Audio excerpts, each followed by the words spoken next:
someone asked me about my creative process, which could mean several things since I work with artists on many different levels. So I will break it down into, well, I'm not going to say how many categories, but I'll try to break it down into categories.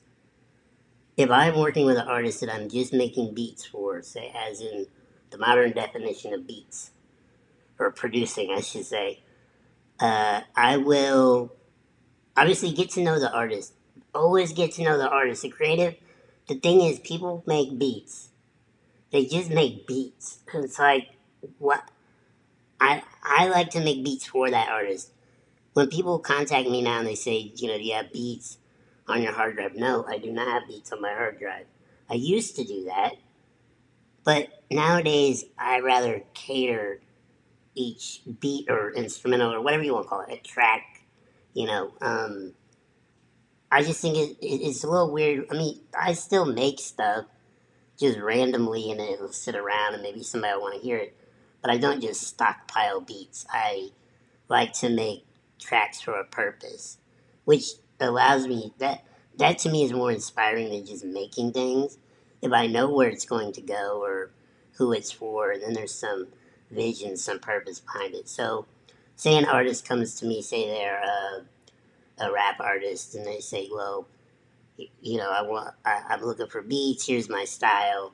I'll go do my research. Always, by the way, producers, do some research. Please do your research. Listen to what the artist has done. Listen to what they do. See if you even want to be involved with that artist. You may not want to. You have that right to say yes or no. There's artists that I passed on and never anything personal. Just I may be like, no, I don't really get it, or maybe they just sound too much like everyone else. And you will find those artists that inspire you, and you say, oh, I really like this person. Okay. And you say, well, what are you doing now? What do you like to talk about? What do you want to say? What's the vibe? And you really gotta, you really, it's, I think it's good to befriend the people that you work with because you really get to know them and everything becomes a little more connected. You know that person and you know how they think and you know what inspires them and what pisses them off. Like what kind of music they vibe to. Because you may never know. You might talk to a artist and they may like a kind of music that you like that you didn't think anybody else liked. You'd be like, oh, we should add elements of. Like if I worked with a rapper and they're like, I really like folk music. I don't really want to tell people that, but I do. I'd be like, yo, okay, wait. So let's like get some like folk artists and do a hook and then make a beat and like just throw people off because you fuck with that and I fuck with that. That would be crazy. I'm like, okay, cool. So that can be inspiring. Getting to know artists can be inspiring because then you're kind of in it together. You're kind of a team, and I will come up with ideas. A lot of times, I always say that being a producer is knowing your weaknesses. That's just good being. That's just a good quality as a human being.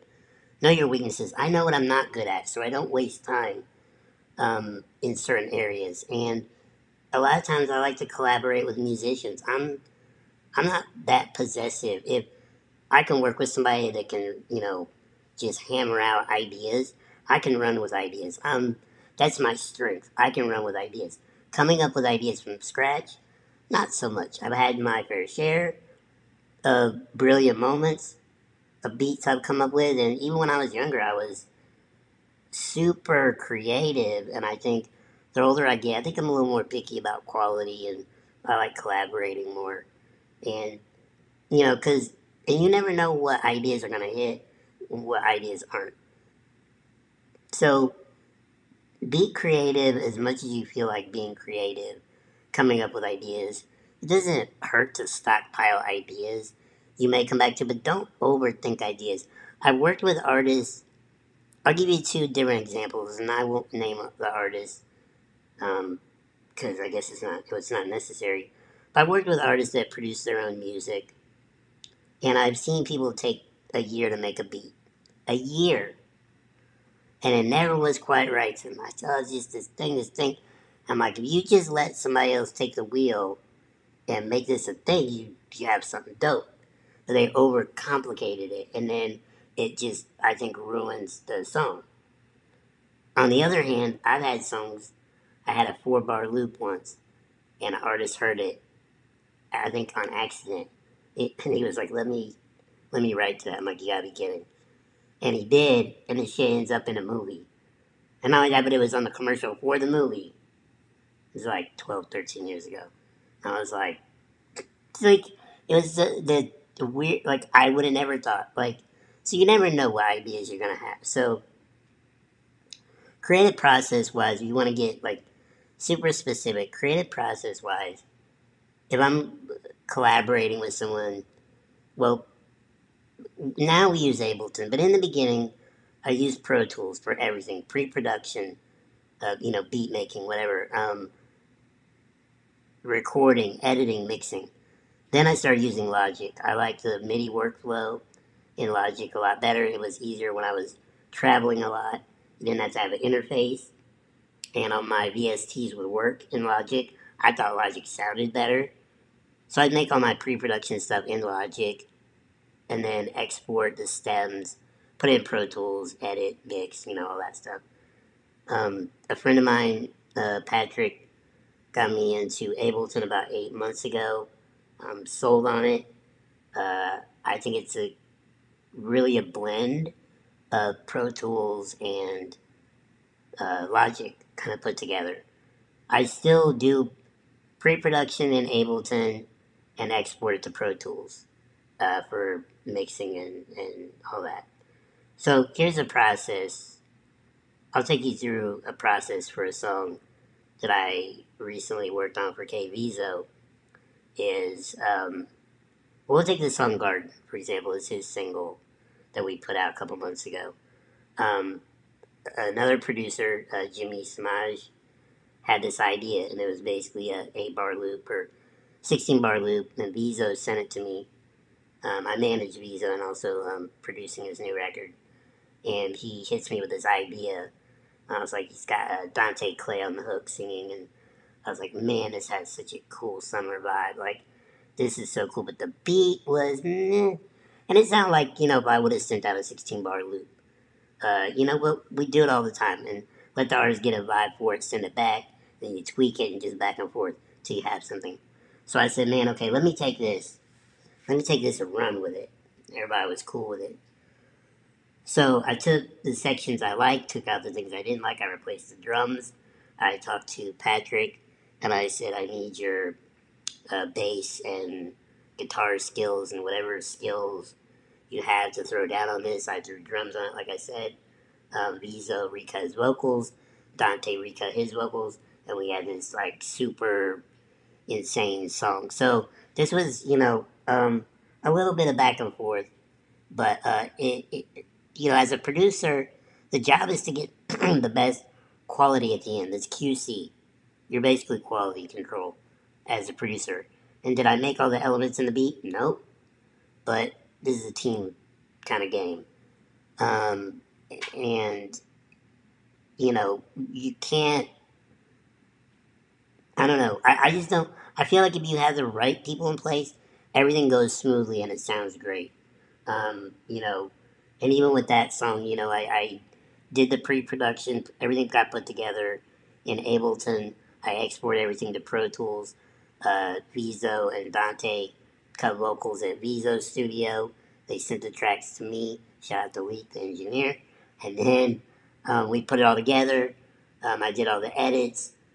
We sent it to Preston Reed, who mixed it, and then a Signal Touch, who mastered it. So look at that. Shout out to everybody. See how I plugged this song in a video? So like I said, the creative process can take so many forms, and it just depends on who you're working with. Some people I, sat in an apartment with for 10 days and wrote an EP from top to bottom, 5 songs, written, produced, recorded, mixed. Well, not totally mixed, but produced, recorded, and edited in about 10 days. 5 songs. And that's just from hanging out with someone. You spend all day with people. Like I said, it's good to get to know people. I know, obviously, it's kind of rough in these times, but you can still, video chat with people. You can FaceTime with people. You can, just have these conversations. Get to know people. Go have dinner, but sit 10 feet apart. I don't know. But get to know people. Know what they're doing. Know what they're like. What's going on in their life. And then the record is much better. So, and as far as inspiration, musically or whatever, I pay attention a lot of times to keys and tempo, and I don't mean just piano keys. I mean literal keys. Is does this artist like things that are dark? Should we go with or I don't know, E minor on this song, or like is this like an upbeat, like an optimistic kind of thing? Are we going major key on this? And what's the tempo? Are we talking like a double time, the trap thing where it does say 150 on the BPM, but it's really 75 double timed? Or are we doing some, maybe a little more throwback hip hop and we're 90 to 95 BPM, things like that? Are we doing an upbeat dance song? Is this at 110, 120? I don't know, you know? So listen to songs that kind of have the vibe that you're looking for. And, a lot of times if someone said to me, I'm talking to an artist, I say, who do you really like? And they say, I like Kendrick Lamar. I go, okay, I'll go do my research. I'll listen to a bunch of Kendrick Lamar. What are the tempos? What are the vibes? What does he sound like sonically? Is it dark? Is it light? Is it abrasive? Is it smooth? Is it vibey? You know what I mean? It's like if I listen to The Weeknd, like that's a whole different vibe, than some other things. Oh, there's a lot of reverb, there's a lot of effects, so many elements you can look at, uh, and the creative process follows all the way through from the beginning of the ideas to the mixing or to the editing to the cutting of vocals, getting a quality vocal, all the way to the mix. There's creative elements all the way to the end. People think, especially if it's just hip hop, you make a beat, somebody raps over it, you're done. You're not done. You're nowhere near done. You get a vocal back, you should sit with the beat. Now you have the vocal. Now tweak the beat. Do some edits under that vocal. Put some effects in it. Do some cool shit with it. Um, don't do too much. this, then it'll just be a whole track of effects. Um, but be creative with it as much as you can without losing the message that's in it. So yeah, I mean, I say all this to say there's no right or wrong way to do it. There's just the way you do it, and you can't force creativity.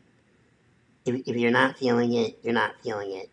You will have times of inspiration and times of desperation. Let's try to come up with a sound bite. I'm kidding. Well, maybe I was. Okay. So, yeah, to each his own. Everybody's got different ideas on how creativity comes into play, and how the process goes. By the way, don't don't think don't look to other people to see how you create. Figure out how you create. There's people that create early in the morning. Because I know when I was young, I was like, oh, you gotta be in the studio all night. That's what you gotta do. That's the key. Go to the studio at like midnight. You start at midnight. And you get out like when the sun's coming up. That's the key. And then when I start working in studios, I was like, nah, I'm a daytime person. Like, I've done my share of late night sessions. I just remember one time working with a new client, and I was like, what time are they coming in? They're like, probably 12. I was like, oh, noon, good. They're like, no, no, no, no. They're coming in at midnight. I'm like, we're starting at midnight. They're like, yeah. I was like, ah. It's about 4. I'm trying not to fall asleep. Um, you know. But anyway, just be you. That's the creative process. Be you. And you're not going to create like anyone else. So just don't think that. Think, oh, I got to do it like they did. No. And people ask, what do you use to make. No. You figure out what works for you. It's your creative process. If you do it like everyone else, then you're just gonna sound like everyone else. Talk about that.